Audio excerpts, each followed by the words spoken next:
Senhor presidente Adhemar Traiano, senhores membros da mesa executiva, senhores e senhoras deputados, funcionários da Assembleia Legislativa, amigos que nos assistem pela TV Assembleia, nossos visitantes, sejam muito bem-vindos. Subo nesta quarta, no horário da oposição, para fazermos o contraponto a uma matéria que foi publicada, deputado Hélio Lino Rucci, no domingo, citando inicialmente um grande amigo meu, falecido professor Aloysio Surgic, que nos deu aula, deputada Adelino, de Direito Romano.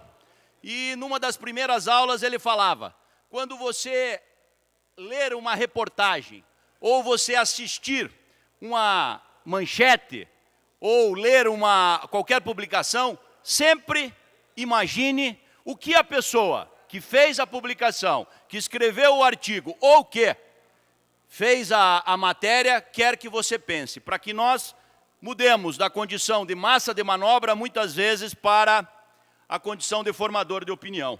E não poderia deixar de falar pela situação absurda que foi publicada, dizendo que durante o governo do nosso MDB, no estado do Paraná, a Sanepar teve inúmeros problemas e, por esse motivo, que a água que mais sobe no Brasil, senhores e senhoras, é no Paraná devido ao governo do MDB. Venho aqui fazer a defesa do que acredito. Venho aqui fazer a defesa daquilo que entenda que seja a função de uma empresa pública.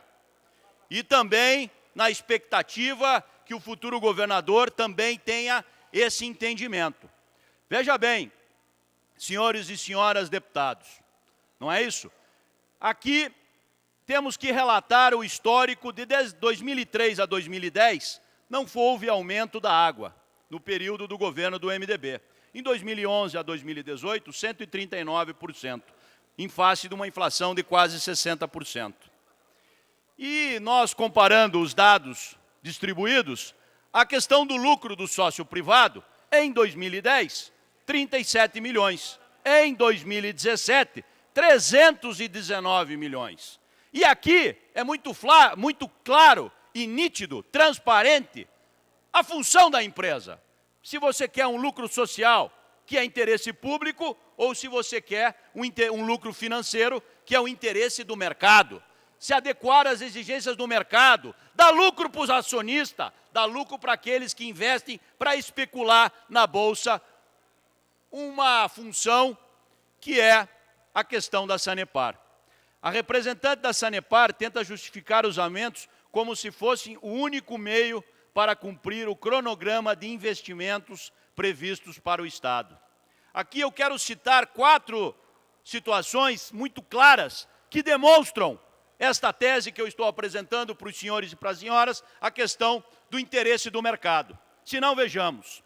Em 2013, em agosto, o governo do Estado renovou o acordo de acionistas com o Grupo Dominó, assegurando a distribuição de lucros de 25% para 50% e a indicação de 3 diretorias pelo grupo.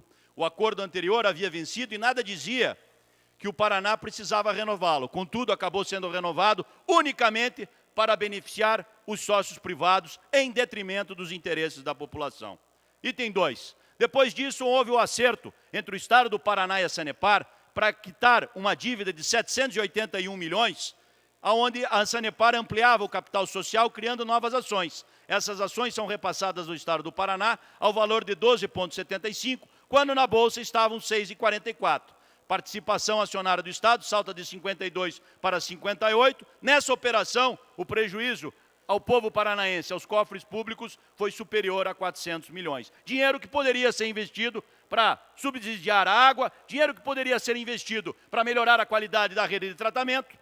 Item 3. Em 2016, a Sanepar inicia o processo de mudança no critério para estabelecimento de preços de tarifa. Apresentou ao mercado estudo que elevava para 12,7 bilhões os ativos da companhia, apenas para fim de cálculo tarifário.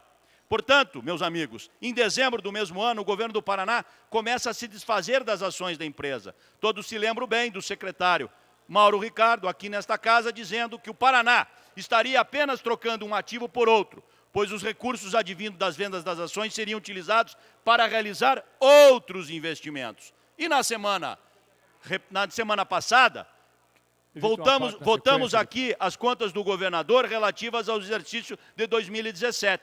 Vale lembrar que o voto em separado do conselheiro Ives Linhares, que motivou 12 deputados a votar contra a aprovação das contas do Executivo, foi o conselheiro apontou a utilização de recursos da venda das ações da Sanepar para o pagamento de despesas correntes do DR, ou seja, tratava-se apenas da dilapidação do patrimônio dos paranaenses. Também, item 4, não esquecer, deputado Recalcati, dos famosos cargos, os consultores estratégicos, aqueles que não tinham sucesso na urna, iam para a Sanepar receber poupudos salários e também era um motivo de que aumentasse a tarifa da água.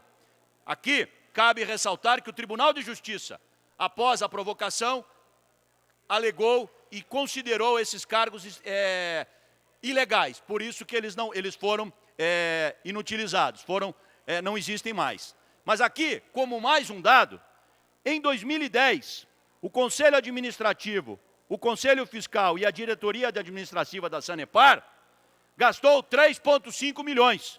Em 2017, 12,1. Portanto, é muito claro para que existia a Sanepar, que deveria ser, deputado missionário Arruda, com interesse público, com interesse de subsidiar a água, com interesse de trazer empresas de fora que quisessem efetivamente investir no estado do Paraná. Portanto, aqui nós temos que entender qual é o objetivo desta empresa pública. Concedo com muita satisfação a parte ao deputado Tadeu Venere. Obrigado, deputado Anibele, parabenizá-lo pela intervenção. Eu acredito que a Sanepar tem alguns outros problemas, como Vossa Excelência colocou, que ainda não foram debatidos. Além dessa questão das ações, quando fez a oferta pública IPO para a venda de ações, na sequência, através de informação privilegiada, os acionistas que haviam anteriormente comprado e especulado com as ações da Sanepar venderam essas ações. Quando as venderam, fizeram com que a Sanepar, ou pelo menos o patrimônio da Sanepar em mercado, perdesse em pouco mais de 48 horas R$1 bilhão. A diretoria nunca explicou isso. Como a diretoria também nunca explicou por que ela está fazendo um acordo com a Itajuí, deve ir, inclusive, hoje ou amanhã, para o Conselho de Administração, sem recorrer. E nós vamos fazer essa pergunta na segunda-feira. A diretoria nunca explicou por que a CS Bioenergia, Cataline, Sanepar Bioenergia, continua sendo, e eu tenho dito várias vezes isso, um elefante branco que trará um prejuízo de cerca de R$100 milhões para a Sanepar.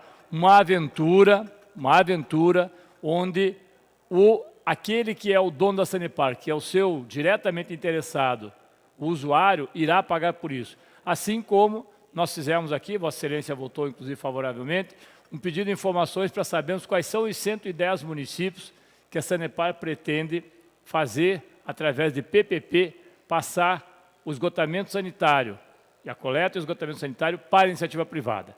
A Sanepar tem muita coisa para explicar, mas enquanto for esse processo de quase uma caixa preta, ninguém poderá saber. Parabéns pelo seu pronunciamento. Obrigado, deputado Tadeu Venere, porque entendemos que um discurso deve ser feito com coerência, com lealdade, com firmeza, antes, durante e depois de uma eleição. E é o que nós imaginamos e é o que nós continuaremos com muito orgulho fazendo aqui na Assembleia Legislativa. Porque esperamos e torcemos para que o próximo governo, legitimamente eleito, retome a Sanepar para o povo paranaense. Muito obrigado.